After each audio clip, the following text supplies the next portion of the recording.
Welcome back, football fam. We got another one for y'all. Kirk Herbstreit had something to say this week, so we're gonna make a video about it. SEC bias video. Kirk Herbstreit, I like Kirk Herbstreit, y'all, but he called BS on there being the SEC bias. Let me ask you this. The coaches do a poll, the AP does a poll, the CFP rankings do a poll. They all must be guilty of SEC bias. The coaches as well. Because the coaches Yes. so basically, if you're objective, I went to Ohio State. I was a captain in Ohio State. You don't think I want to promote the Big Ten? You think it makes me happy to sit there and promote good teams? I would love the SEC to have 3 teams in the top 25 and the Big Ten to have 8. That would make me happy. But you go by what you watch. And the coaches who are actually competing on the field, they're putting the SEC. So in the NFL in April, when they draft these players, the SEC, it's why is this a thing? Like why I do don't people know. think it's a thing? It's such bullshit. No, it's called watching football. That's what you do. Ty, your thoughts on those initial words he said in there right there? Well, I will say this: the SEC gets more money than any conference in college football. So obviously they have to play the better competition. In quotes, I'm putting that in quotes because better competition is a loose term. Because we know what their schedules are between weeks 1 and week 6. We know who they play. Like let's throw it out there. They play Southern Miss. They play Jackson State. They play Grambling. They play, yeah. So that's 2-3 wins right there. So let's not get crazy with the whole wins they have. But back in the day, yeah, the SEC was the better conference because all the kids did come to the SEC. But now these schools who are gaining more money are able to actually pay players to come now. So the competition is way more spread out. So that's one thing that they have to look at because it's not 2005, 2006 anymore. These colleges getting paid. These kids they were getting paid, but now they're actually getting paid to play. So look at Texas Tech. They spent the most money on their roster and they're winning games. Put Texas Tech against SEC schools. I bet they beat majority of them. So let's just get that out there. It's just they have to stop thinking of the SEC of old and now the SEC of new, because times are changing. Let me just say one thing: the SEC is being carried by Alabama, Georgia, and That's it. and at one point, That's it. that's basically the conference. You just added Oklahoma and Texas, so we can throw them in there. But right now, that's who's been holding. That's who's holding that conference down. That's who's been winning all those conference championships. Who's won all those national championships. I can't really think of nobody outside of those 3 that have won SEC in the last 2 decades. I mean, maybe I'm wrong. Florida with Tebow and them. Florida had 2. Auburn with 1. Well, Cam Newton with 1. Not Auburn. Cam Newton with 1. Florida has 2. LSU with Ed. Yeah, LSU's in that big 3. That's it. Yeah, so I mean that tells you right there. It's not the SEC; it's those teams, in my opinion. SEC is a lot of teams at the bottom of that conference that would be in the middle of the pack, and other conferences are at the bottom of those conferences as well. So the conference itself is not better than a lot of the other teams. Those 3 teams are historically better than a lot of other teams. Also with Herbstreit, I'm gonna say something real quick before you go. I'm not a big Dabo Swinney guy, but that felt disrespectful to Dabo Swinney because Dabo beat an SEC team in the championship. So you got to give if that's the case, Dabo Swinney should be the greatest coach of all time. Then if that's what he's talking about, because I believe he beat Alabama twice. Was it? Once, I think. Once, and the other one was Ohio State. They lost the other one. Oh yeah, they lost to LSU. So that would be the greatest coach of all time. So Herbstreit, if that's what you're saying, that the SEC is that strong, then Clemson shouldn't have a national championship. That's my thing.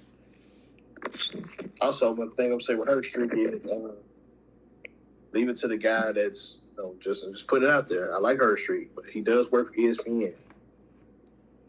Let's throw that in. And SEC and ESPN are in year 1 of a 10-year, $3 billion contract. You damn sure You ain't no bias in that. But $3 billion, I'm surprised ain't more teams ranked. I'm surprised the whole conference didn't start off ranked. Hey, $3 billion, Curve Street. I'll say whatever you want me to say. I ain't gonna lie to you. $3 billion? I'm surprised they didn't rank Kentucky before the season started. Just throwing it out there. We didn't see the preseason poll. I googled it. ESPN controls 70% of the games we see on a weekly basis. Oh yeah. They can, so obviously more exposure. Those players will get more views, more drafts, more topics talked about them because they're out there more. That's why people are saying there's SEC bias. There's not a big enough gap in talent, in my opinion, to say that their conference is just head over heels better than everybody else. They have more exposure than everybody else, which is why their players get drafted more than everybody else. I can make an argument and say the best quarterbacks historically always come out of the ACC. Best wide receivers are coming out of the Big 12. Now. So I think Herbstreit's wrong on this one. There's a clear bias. And, of course, the guy that's working for ESPN would say otherwise. Your thoughts on that? He's definitely wrong. If he wanted to get his point across, he could have said it in a different way. Like, he could have said something like the SEC has better talent in terms of something else, something like that. But that's not just if he wanted to just use the draft thing as his evidence. You can't argue that because he has one piece of evidence. So, but if he who's actually going to do the research behind him? A lot of these people aren't going to do their research. I can tell you that the best talent has came from Ohio State recently at every position. Mm-hmm. So that's Herbstreit. You're wrong. Like there's definitely SEC bias. Like it's been going around since Nick Saban was at LSU. There's so much SEC bias right now, and start scaling these teams against other teams and see what happens. Stop giving them these small schools. And you brought up Ohio State. How will Ohio State do in the SEC this year? In the year of our 25. Like you, Marcus, you know I'm not a big Ohio State guy. Like I've never said I was, but Ryan Day taking over for Urban Meyer. We want to talk about the best head coaching exchange in the history of college football. I think this beats Nick Saban and Bear Bryant. Like if take those Michigan losses out from under him, he's like literally probably the best coach in college football. Because he's about to go on a run for the next 2 years for the national championship. So you put Georgia's not beating him, especially not this year's Georgia team. They're not beating him. Alabama's not beating him, especially if they start slow on offense. They're not beating this team. They can't run the ball. And Texas not beating them. We saw that, even though it was the first week of the season. Ohio State just got better. Like the only competition might be Indiana. I don't think they can beat them. So, Ohio State and the SEC, don't talk about it because they might make it happen. I ain't gonna lie to you. They might make it happen. I think Ohio State runs the table in the SEC. I don't think they really can. They do. It's gonna take a team to beat Ohio State that should be in the game with them. It's gonna take a team some talent for one, a team that has nothing to lose to beat Ohio State, and I don't think there's a team in the SEC that necessarily has nothing to lose that will go against Ohio State that can challenge them.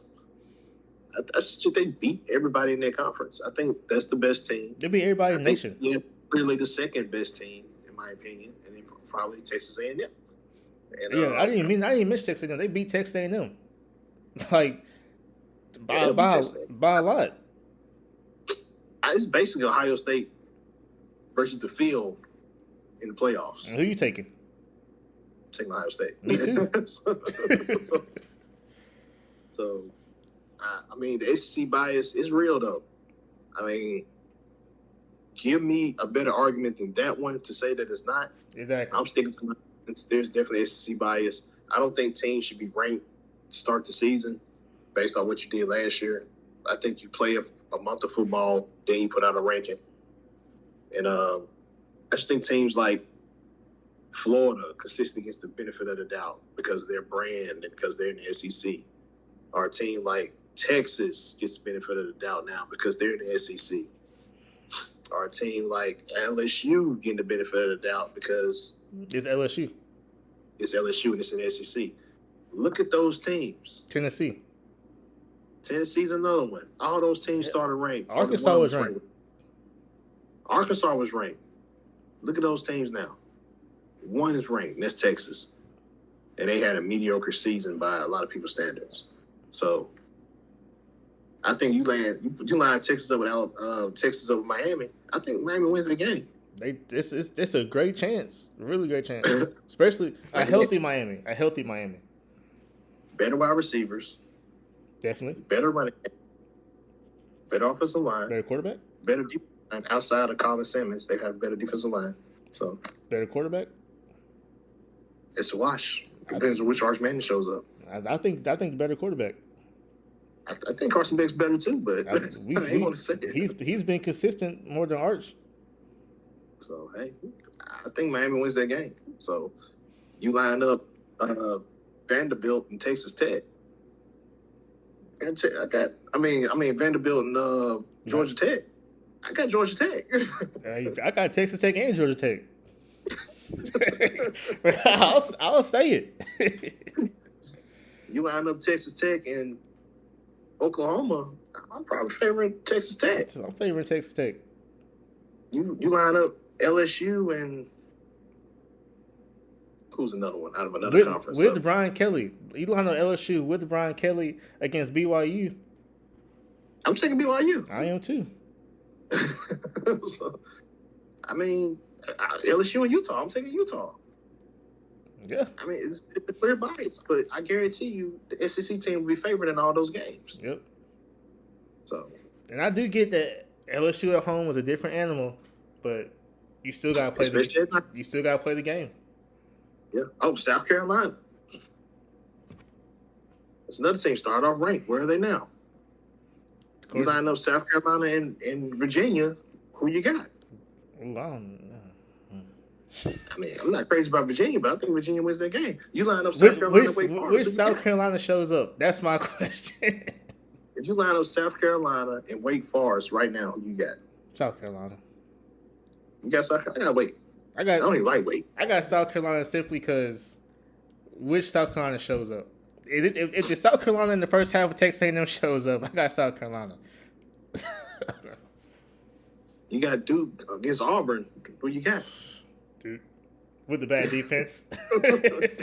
That's a toss-up because Duke can beat anybody, then they can lose to anybody. So. We're going to talk about that later. But, yeah, man, I just clear SEC bias. You got Florida lined up against South Florida. You saw what happened there. I know who I picked. You had Alabama lined up against Florida State. You saw what happened there. I know that was a decade ago, but, just talk about it, people. There's a clear bias. Clear bias. Hey, it is what it is. That's all I got on it, man. You got anything else?